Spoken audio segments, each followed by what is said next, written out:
嗨，大家好，我是探评书。今天是2026年1月13号。这一期啊，我们继续聊聊伊朗，聊一聊波斯的局势，看看波斯人的这个抗议活动啊，进行到什么地步了。咱们先看这个新华社的报道啊。新华社说啊，特朗普称将对伊朗商业伙伴加征25%关税。美国总统特朗普12日下午在社交媒体发文称，任何与伊朗有商业往来的国家，在与美国进行任何商业往来时将被加征25%的关税。特朗普称啊，这是最终决定并立即生效。特朗普没有在社交媒体上就此做出具体说明。截至记者发稿时，白宫尚未就此发布正式文件。由于美国对伊朗长期实施严厉制裁，双方没有商业往来和正式外交关系，美国无法通过关税手段直接对伊朗进行有效镇压。白宫新闻秘书莱维特当天早些时候说啊，面对当前伊朗局势，特朗普认为外交是首选方案，但如果他认为有必要，会毫不犹豫地动用美国军队。此前，多家美国媒体报道，特朗普近日已听取有关军事打击伊朗方案的汇报。这个是新华社的报道啊。那给我的感觉是，特朗普至少现在表现出来是雷声大雨点小，对吧？他是连续好几次啊警告伊朗不要镇压，不要开枪，不要流血，是这个意思对吧？如果要流血，那美国军队子弹已经上膛。但现在看呢，他还是选择了这个叫贸易，挥起了贸易的大棒，二级制裁。这个莱维特啊，他在对记者说啊，他说空袭啊将是特朗普考虑的众多选项之一，但对他而言，外交始终是首选。关于伊朗问题，白宫表示啊，你们从伊朗政权那里听到的公开表态与政府私下收到的信息存在巨大差异。特朗普有意深入研究这些信息。白宫发言人卡罗琳·莱维特说啊，这个莱维特为什么这么说呢？咱们前两天也说了啊，类似伊朗这样的神棍政权呢，这样的政府，它是两套语言啊。你看那个委内瑞拉的代总统罗德里戈斯也是一样啊，对吧？对委内瑞拉国内那是各种啊反殖民，各种民族主义，各种要迎回马杜罗，对吧？要美国道歉。他这个是为了迎合国内的基本盘，但是对外呢身体很诚实，立马扑通跪倒，对吧？积极开展合作，就这意思啊。就是说他是两套语言，就或者咱们按我们这个老祖宗啊这种智慧啊，叫外圆内方，对内方方正正有规矩，对外很圆滑，都是这么一套啊。那伊朗神棍政权那更是这样，对内是高压，对内继续表现出一副这种反美旗手的这么一个姿态，对外呢那是真正的跪下啊。昨天特朗普就说了，伊朗已经派人跟他联系，要就核协议啊进行和谈，实在就是跪下。那么今天有媒体报道啊，伊朗外长阿巴斯·阿拉格齐周末与特朗普的这个中东问题特使维特科夫取得联系，两人探讨了近期会面的可能性，一二要谈判。这个特朗普还特此说了啊，现在谈判，但是在谈判之前他也要做些什么动作，也就是说等到谈判怕来不及了，所以特朗普憋了半天，寄出来是一个贸易大棒，二级制裁是吧？加25%的关税。但是是不是就意味着特朗普就善罢甘休了呢？到此结束呢？不一定啊。首先呢，以色列的《今日报》报道说，在伊朗主动请求美国进行谈判后，特朗普政府正在准备一份极为严格的先决条件清单。第一个是立即停止对示威者的实弹镇压，第二个是释放所有被拘留的示威者，第三个是立即交出浓缩铀，第四个是终止远程导弹开发项目啊，也就停止这些核载具的研发，第五个是结束对恐怖代理人组织的支持。报道强调，这些条件是进入谈判的硬性要求。我倒是觉得这5条啊，条条都必须坚持，这个不是空穴来风啊，对吧？特朗普多次说啊，这伊朗现在找他谈判，这叫临时抱佛脚啊。你看那个去年啊，是5月份还是6月份，叫12日战争嘛，特朗普和以色列是吧，联手把这个伊朗的这个核设施啊摧毁了一遍。但是伊朗啊挨打了也不立正，煮熟的鸭子嘴硬，这次真的是急了啊，是形势非常危急，所以主动去找美国，这不就是身体很诚实吗？扑通就跪下了吗？让很多各个国家的基本盘呢受不了。我看了一下啊，这个印度这边的基本盘现在基本上都是也在咒骂这个哈梅内伊。他们咒骂哈梅内伊不是说哈梅内伊啊什么心慈手软，不像加特老师批评普京老师，有很多傻逼啊，他妈就不喜欢我教人老师，我就要教人老师，对吧？现在给普京也叫老师。加德老师批评普京老师就是太仁慈啊，对吧？打仗哪有这么打的呢？打仗不是请客吃饭呢，上去就要屠杀，对吧？把他的水电气油网络全部切断，能炸的就炸一遍。这是加德老师的指示啊。那同理啊，印度的很多这个基本盘现在咒骂这个哈梅内伊，就是嫌哈梅内伊手段还不够硬，手鼠两端，一会儿要给美国跪下，一会儿国内镇压又不利索，活该。哎，这就是啊，很多国内基本盘一副恨铁不成钢的样子。也就是说，他们认为伊斯兰革命卫队这个镇压还不够血腥，对美帝还不够坚决。这个是题外话啊，咱们继续说这个美国方面态度啊。美国的共和党参议员格雷厄姆对特朗普说啊，总统先生，如果我是您，我会除掉那些残害人民的领导人，您必须结束这一切。那么各种媒体的传言也比较多啊。这个《华尔街日报》啊，援引外交官的话报道说，美国总统特朗普可能会效仿委内瑞拉的斩首模式，搞掉伊朗最高领袖哈梅内伊，并希望找到一个更听话的继任者，从而获得更好的结果。这是《华尔街日报》的这个传言啊。还有一个传言说，根据《经济学人》的报道，伊朗武装部队的高级军官们正在考虑采取委内瑞拉式的解决方案，将最高领袖阿亚图拉阿里哈梅内伊移交出去，以结束大规模示威活动。我根据很多媒体的报道啊，我得出一个结论啊，就是源于2025年年末到现在的这个持续不到20天的一个伊朗人民为了生计、为了生活而走上街头示威，由此而引发的，对吧？对政治诉求，这场浩浩荡荡的波及100多个城市的这个运动啊，已经告一段落。我只能说告一段落啊，至少是一个高潮过去了。接下来面对的就是伊斯兰革命卫队啊，这个伊朗教士集团的残酷的血腥的叫事后清算。那这个是不是还有后续？伊朗人还会不会再一次走上街头？这个还得看事态发展。为什么这么说呢？首先啊，1月12日，伊朗首都德黑兰举行大规模集会，谴责外国势力支持的骚乱事件。报道称，伊朗总统佩泽希奇扬、议长卡利巴夫也参与此次集会游行。卡利巴夫针对美国此前威胁回应称，伊朗的捍卫者将给特朗普留下难忘的教训。伊朗政府1月11日宣布，将为骚乱期间死难的警察、安全部队人员以及民众举行的为期3天的全国哀悼。伊朗政府号召民众12日游行，以表达对恐怖犯罪分子的暴力行为的谴责。大家也看到那个视频了啊，这个伊朗的总统佩泽希奇扬还有这个议长卡利巴夫啊，在德黑兰的街头和这个支持政府的游行示威的群众啊一起。当然这肯定是伊朗教士集团啊组织的，游行完之后就去，对吧，吃午餐。这个印度人应该很懂啊，尤其是在印度德里的这老百姓应该有经验，对吧？经常组织去哪儿转一圈，然后中午管午饭。我记得有一年正好嘛，我是大学毕业，在一家国企上班嘛，然后是，对吧，这美帝啊不是炸了那个大使馆吗？是99年吧，我记得应该有这个印象，大概4、5月份吧，就那个时候啊，大概是这样的。然后这个就不知道谁组织的，因为我当时对这个不感兴趣，我在宿舍睡觉，就是个周末，然后这个反正有人组织这个职工啊，上街抗议示威。虽然那个城市啊没有美国人，但是不影响游行啊。后来我听参加的人说啊，他们回来兴高采烈的说，我说游行啥呢？他说他们就跟着后面喊口号，跟着后面走。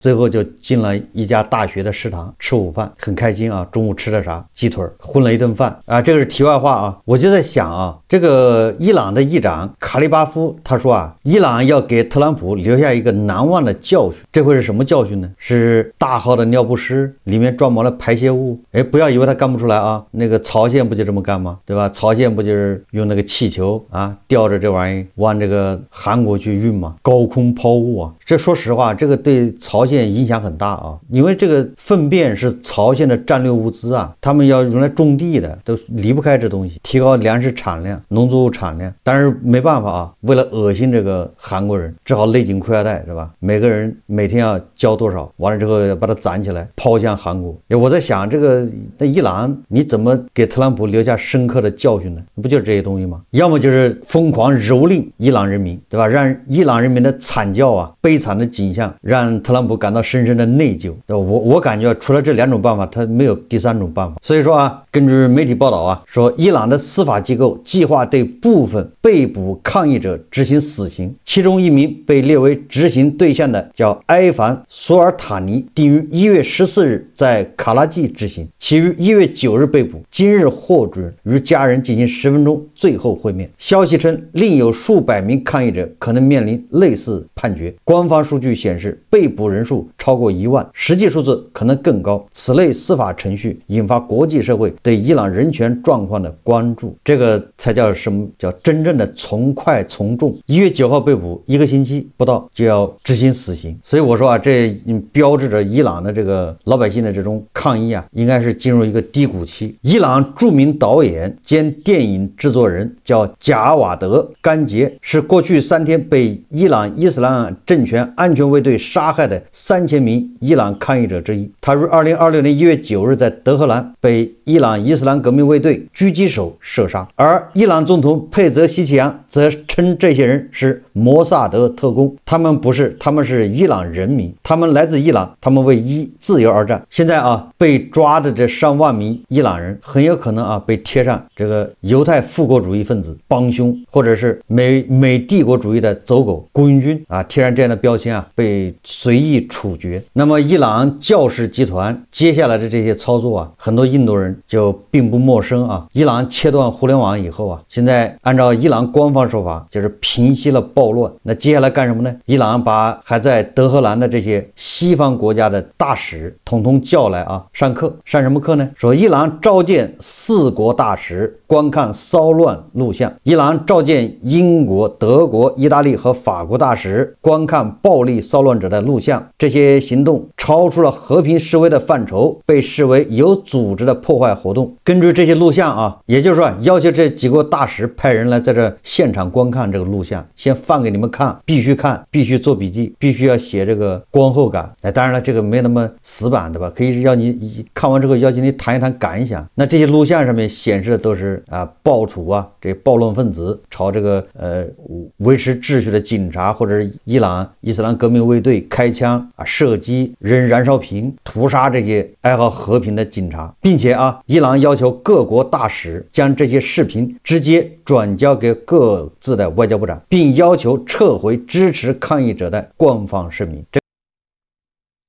这显然的吧，这伊朗的教士集团就要颠倒黑白了。如果不是颠倒黑白，你为什么把网掐断呢？对吧？而且现在断网已经快90个小时了。伊朗网络空间管理机构12日说在全国安全形势恢复正常前，目前在伊朗访问互联网仍将受到限制。据伊朗官方电视台报道，伊朗空间网络管理机构表示，解除互联网禁令需要考虑安全形势，为方便民众生活，伊朗将加强国内互联网系统建设。该机构介绍，目前伊朗民众可以通过国家信息网络访问网上银行，进行网上购物。伊朗还将扩大国内的即时通讯应用、搜索引擎和人工智能服务，最大程度减少断网对民众生活的影响。这是新华社报道的也就是说伊朗的教士集团还把伊朗打造成一个黑箱，然后伊朗国内发生了什么，由他们官方对外发布，对吧？一切以官方说法为准，也就是让外界不知道伊朗发生了什么。那在这种情况下，那教士集团想怎么说怎么说这个伊朗的神棍政权把伊斯兰革命卫队，把这些安全部队打扮成受害者，全副武装，有装甲车，对吧？有枪在手，居然是受害者，而手无寸铁的伊朗老百姓是暴徒，这不就是指鹿为马吗？这不就是颠倒黑白吗？一位美国驻伊朗记者说作为一个有多年实地经验的人，我当然不是这个政权的支持者，我亲眼目睹了他们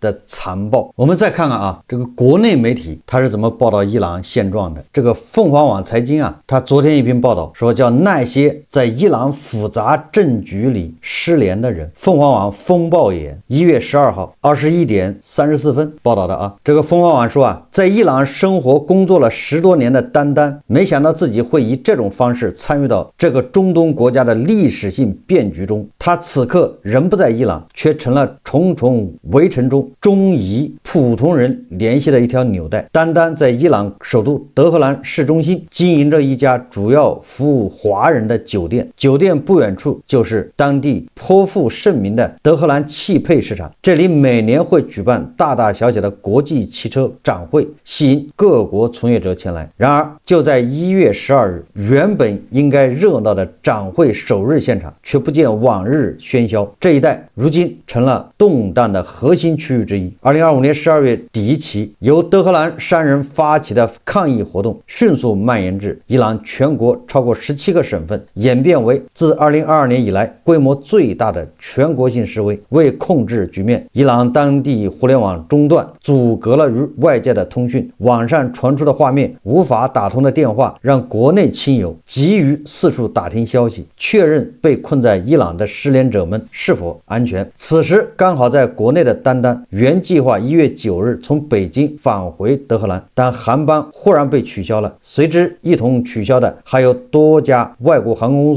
公司往来伊朗的航线。他意识到人们对当地局势的担忧，随后在网上发布了互助信息，称可以帮忙联系当地华人亲属。短短几天内，已有70-80人通过网络找到他。那些被网络困在异乡的人，这几天单单每天早晨8点就起来，忙到凌晨2点，还在不停地打电话，将那些担忧伊朗亲人的朋友、网友们帮他们找人。目前只有位于伊朗、阿塞拜疆边境地区的工厂等少数地点还有稳定的通讯信号。他在当地的哥哥便成了关键的联络枢纽，帮助联系那些困在伊朗境内的人。自1月8日晚间起，伊朗的国际互联网和长途电话服务被大面积切断，国内网络链接也一度严重受阻，这给民众生活带来了极大不便。好在伊朗内部的电话通讯并未完全中断，并且部分基础内网服务在近期开始有限恢复，这使得单单的寻人工作成为可能。国内家属只需提供在伊朗亲友的姓名和手机号码，他就能够通过边境信号区设法联系到对方。大部分人已经通过他向家人报了平安，他们传出的信息大体一致，人都安全，只是网络不通，让家人不必过分担心。有时候深夜2点，他终于联系上对方，这个时间打给家人反馈消息，电话任有人接。国内亲人一直守着电话，听到伊朗传来消息都很激动，说终于能安心睡个觉了。单单说你说国内的这些人他到底担心什么呢？国内的亲属他担心亲人在伊朗，他在伊朗怕什么呢？伊朗发生的不是战乱，发生的只不过是伊朗教士集团对伊朗老百姓的一场镇压。这个伊朗的老百姓他喊出的口号是，对吧？伊朗教士集团下台，哈梅内伊下台，他并不是喊什么的吧？反殖民地，驱逐洋人。如果伊朗国内是搞这种民族主义运动，那你这些华人赶紧跑吧。相反这伊朗的老百姓还是指望着，对吧？国外部力量来介入，来拯救他们，他们是不会去伤害一个洋人的。那么伤害洋人的实际上只有这个教士集团，他们的子弹不长眼。所以这么捋一下基本盘就应该知道，对吧？伤害你同胞的，有可能伤害你同胞的都是哪些人，对吧？就是这些基本盘口口声声支持的这些伊朗的教士集团、神棍政权。但是这些基本盘是不管，对吧？就像那个哈马斯在以色列打死了基本盘的亲人，绑架了基本盘的同胞，那基本盘不照样支持哈马斯吗？就这个道理所以说这个国内有很多人一方面在那儿支持哈梅内伊，一方面也害怕，也不相信哈梅内伊，害怕哈梅内伊的子弹打到他亲人的身上。冯文婉说不过面对十分不明朗的局势，已经有不少在夷华人选择提前回国或前往邻近国家，但也有人因为网络问题连机票都买不了。现在大家都不知道局势会怎样，也都担心越来越严重，网络会不会接下来1周都不会恢复。单单对凤凰网风暴眼说，实际上澳大利亚好像是加拿大还有很多德国很多国家都对本国公民发出了这个旅行什么警告，不要去伊朗。美国也一样的吧？他们担心什么？他们担心的是遭到这个伊朗政权的迫害。那从这点上说，基本盘就不应该担忧因为对吧？伊朗是胡锡进老师的，是基本盘的老朋友伊朗神棍政权那不是跟基本盘是哥俩好吗？怎么可能做出这种叫亲者痛仇者快的事呢？凤凰网风暴眼看到，除了不少人在寻亲，社交平台上还有人发帖寻找自己的伊朗客户，表示该付尾款了，却连几天找不到人。还有人在伊朗的网课已经无法接通，单酒店的业务也受到直接影响，超过20个预订订单被取消。但他告诉风暴眼，这些取消订单的客户损失更惨重，他们无法参加汽车展。你这个时候还汽配展，谁去看呢？对吧？别到时候把你这个东西摊位给你冲击了，是吧？仅掌位费一项，每人面临至少10万元人民币的损失。这个风暴网说啊，伊朗平民月工资仅600元，5人挤一间合租房。伊朗这个曾经以古老文明和丰富资源引以为傲的国家，如今在美国长期制裁、区域冲突频发与经济结构失衡的多重挤压下，社会秩序正承受着巨大的压力，普通人的日常生活步履维艰。动荡的导火索始于2025年12月28日，当时德黑兰的商人因本国货币里亚尔急剧贬值而集体关闭店铺，以此表达不满。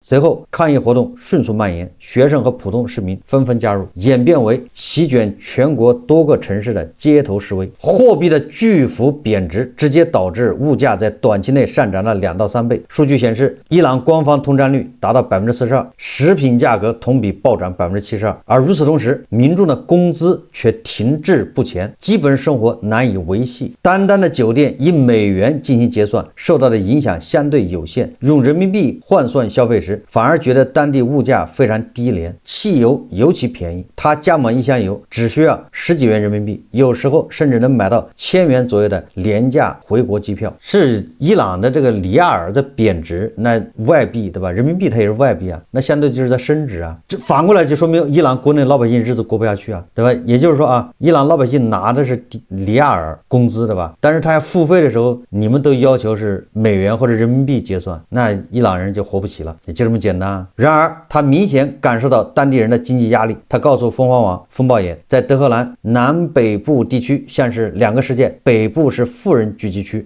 而南部则聚集了大量贫困人口。贫困地区地势上靠近沙漠，基础设施和卫生条件都很差。他曾与一名送货工人交谈得知，不少平民不得不5人合租一间房，人均月租金约200到300元人民币。简陋的房屋里几乎没有家具。尽管在伊朗找一份工作并不难，但工资水平极低，部分人在汽配市场上做临时搬运工，月收入仅600元人民币，付个房租就不剩什么了。这一带平民集中，人流量大，可能就是抗议活动在这附近比较多的原因。单说啊，与这些贫困人群不同，他所接触的几位伊朗本地商人在局势动荡期间，多数选择闭门不出。从单发来的视频片段中，凤凰网看到夜幕下的街头充斥着混乱与对抗，不过大部分华人所在区域秩序仍如往常。凤凰网最后说啊，伊朗的明天能否迎来曙光，其走向仍笼罩在迷雾之中。这个类似伊朗这样的政权啊，它就是这样的，就是老百姓，就是底层的人是最吃亏。这个咱们前面几期说过了啊，就是它的这个汇率波动啊，那些权贵、那些教士集团、伊斯兰革命卫队，对吧？这些婆罗门，他们有办法来对冲，但是你普通老百姓牛马，那你就是买单者，对吧？实际上这个社会任何痛苦最终买单的是基本盘，基本盘是主要买单者。最后我们再看看啊，这个彭博社说啊，伊朗正走向一场可能改变全球政治和能源市场的革命。彭博社指啊，哈梅内伊政权的垮台将对普京构成重大打击。普京在叙利亚阿萨德政权倒台和委内瑞拉马杜罗政权更迭后，已失去了多个盟友。与此同时，分析师警告称，美国或以色列的军事干预可能不仅不会削弱伊朗政权，反而会暂时增强其力量。彭博经济分析师迪纳·埃斯法哈尼认为，伊朗现有政权不太可能维持到2026年年底，最有可能出现的情况是内部精英更迭，或是伊朗革命卫队发动政变，这可能会带来更大的社会自由，但政治自由度会降低。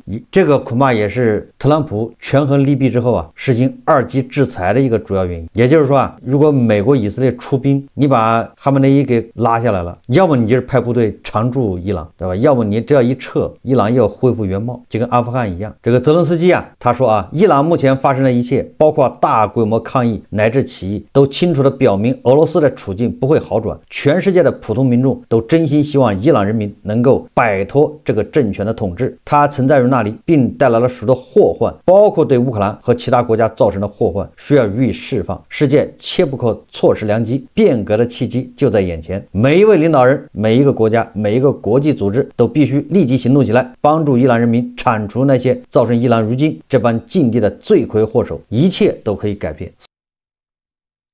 所以我说啊，目前是伊朗群众的这种运动啊，应该是进入了一个低潮期。那是不是后面还有变局？这个咱们拭目以待啊！野火烧不尽，春风吹又生啊！因为伊朗的教师集团可以暂时，对吧，把这个火头压下去，但是它危机的根源，它永远也解决不了。随后爆发的大火啊，会更加猛烈。好，这期节目啊，我们就聊到这里，感谢大家收看。如果喜欢我的节目，欢迎订阅、转发，也可以在下方留言评论。谢谢大家。